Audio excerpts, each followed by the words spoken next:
that Israeli Prime Minister Benjamin Nyetanyahu and Minister of Defense Yoav Gallant bear criminal responsibility for the following international crimes committed on the territory of the State of Palestine.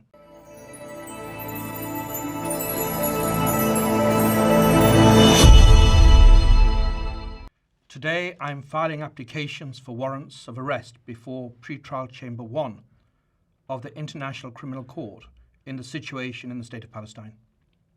I can also confirm today that I have reasonable grounds to believe, on the basis of evidence collected and examined by my office, that Israeli Prime Minister Benjamin Nyetanyahu and Minister of Defense Yoav Gallant bear criminal responsibility for the following international crimes committed on the territory of the State of Palestine from at least the 8th of October 2023.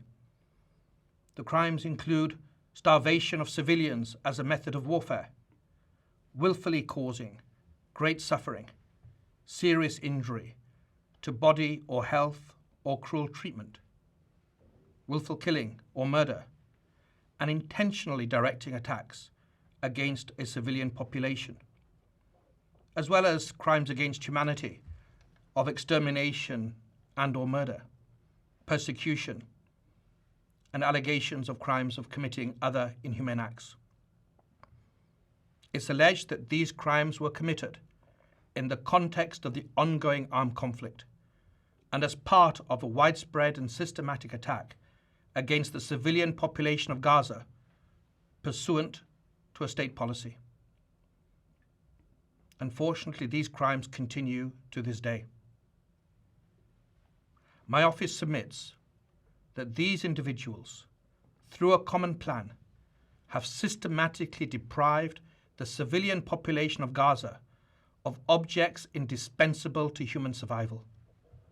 We have reached that conclusion based upon interviews with survivors, many eyewitnesses, experts, from satellite imagery, statements from Israeli officials, including the 2 individuals subject to the present application, as well as based upon several hundred authenticated videos, photographs, and audio recordings, many of which were taken and shared by victims and eyewitnesses themselves.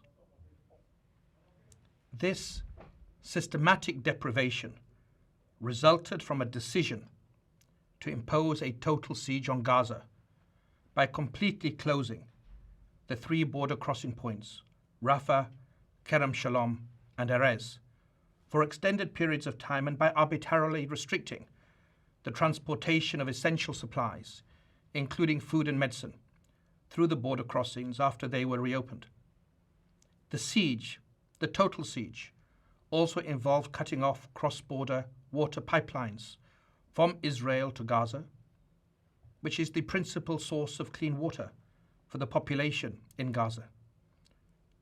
It was cut off for prolonged periods beginning on the 9th of October 2023, and it was accompanied by the cutting off or hindering of electricity supplies to Gaza from the 8th of October 2023 until today.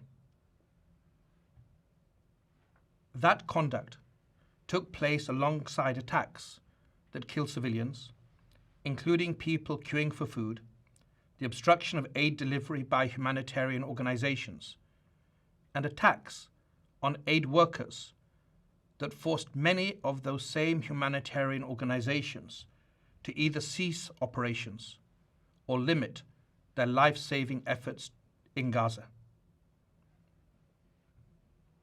The tragic effect of the use of starvation as a method of warfare against Gaza's civilian population is acute, it's visible, and it's widely known, and it's confirmed by multiple witnesses and victims, including local and foreign medical doctors.